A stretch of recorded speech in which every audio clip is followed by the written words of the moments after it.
This is the one formation meeting I can give you at Bible Alive because it's Mary in the New Testament. Where does the discussion belong?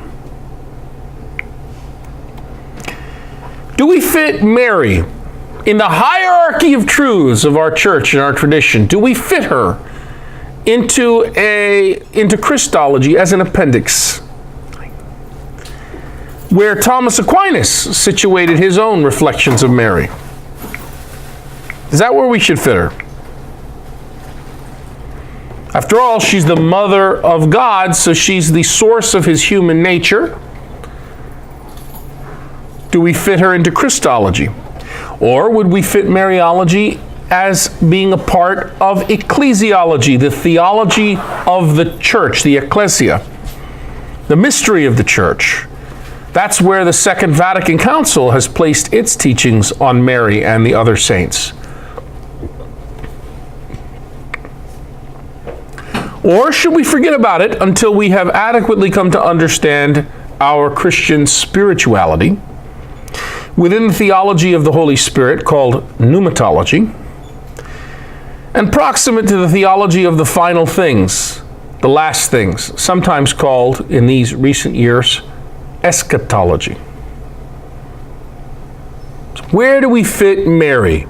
She can't just float around nebulously in this cloud. We need to see, okay, where does she fit in our understandings of Christ, church, ourselves, theological anthropology, the Holy Spirit and his works, or her works, and the final things?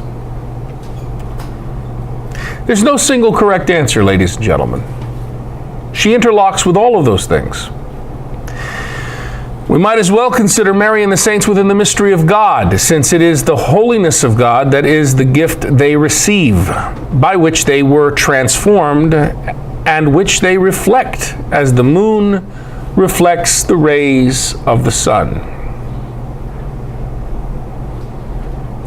Or we might consider them within a discussion of nature and grace, which is called theological anthropology, since the drama of sin and grace is played out in their lives, and in Mary's case, the triumph of grace is definitive and complete.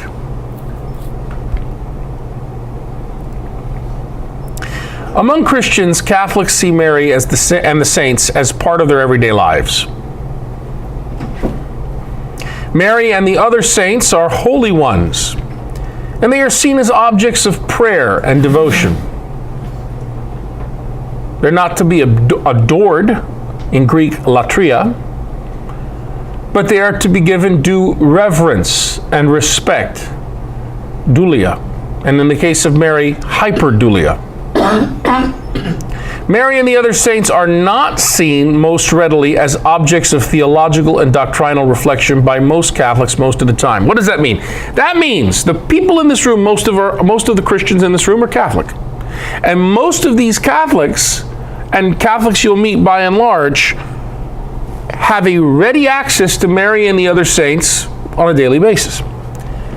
But that ready access is not theologically rigorous. We don't usually, Catholics meaning among Christians, we don't usually approach Mary through critical reflection of the faith, like the things we do in Bible Live and Formation and other such meetings. Usually we approach Mary through the devotional and the emotional. Does that make sense? Is that bad? I don't think it's bad. You need to have that aspect of we're human. So devotions and emotions are okay. There is a problem, however. If you approach anything in our theology, even Mary, exclusively through the devotional and the emotional, imbalances almost inescapably will happen.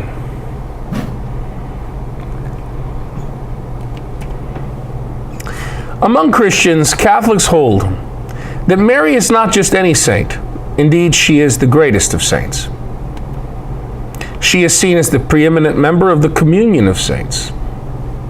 The role of Mary is unique in the most special of ways. But we have to come to terms with this reality. The mother of Jesus is mentioned only about a dozen times in the New Testament.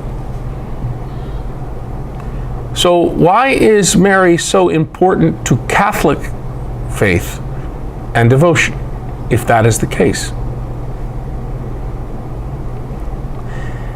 God is mentioned in every book in the New Testament, and also Jesus, except for 3 John.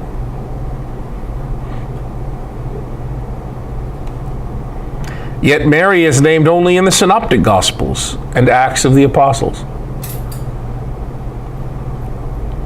In the 4th Gospel, called John, Mary is never named. She is only referred to as, quote, the mother of Jesus, end quote, or his mother, or by Jesus as woman. John chapter 2, verse 1, on the 3rd day there was a wedding in Cana in Galilee, and the mother of Jesus was there. John chapter 2, verses 3 to 5, when the wine ran short, the mother of Jesus said to him, they have no wine. Jesus said to her, woman, gune, how does your concern affect me? My hour has not yet come. His mother said to the servers, do whatever he tells you. John chapter 2, verse 12. After this, he and his mother, his brothers, and his disciples went down to Capernaum and stayed there only a few days. Notice she's never named. If all we had of Jesus' family life was John, the only gospel we had of Jesus was John, we may never have ever learned the name of his mother. John 19, 25 to 27. Standing by the cross of Jesus were his mother and his mother's sister, Mary the wife of Clopas, and Mary of Magdala.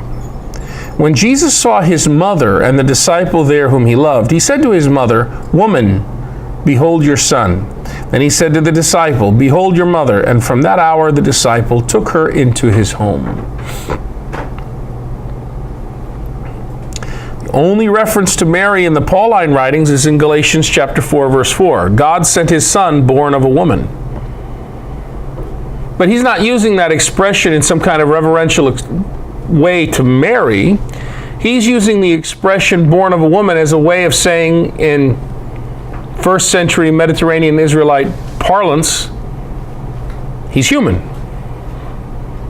To be human is to be born of a woman. Don't look for anything Mariological in that statement. The theological interest of the statement, born of a woman, is Christological, pointing to the true humanity of Jesus. You're born of a woman, that means you're human. The designation born of a woman is found in the Old Testament at the Dead Sea Scrolls location, at the documents found from the Qumran community, and in non-Pauline New Testament passages. It simply designates you are a human being. There is no other meaning of it in Paul that one can find. Nor is there any other Pauline text referring to Jesus' origin which asserts or assigns any unusual part to Mary in Jesus' birth.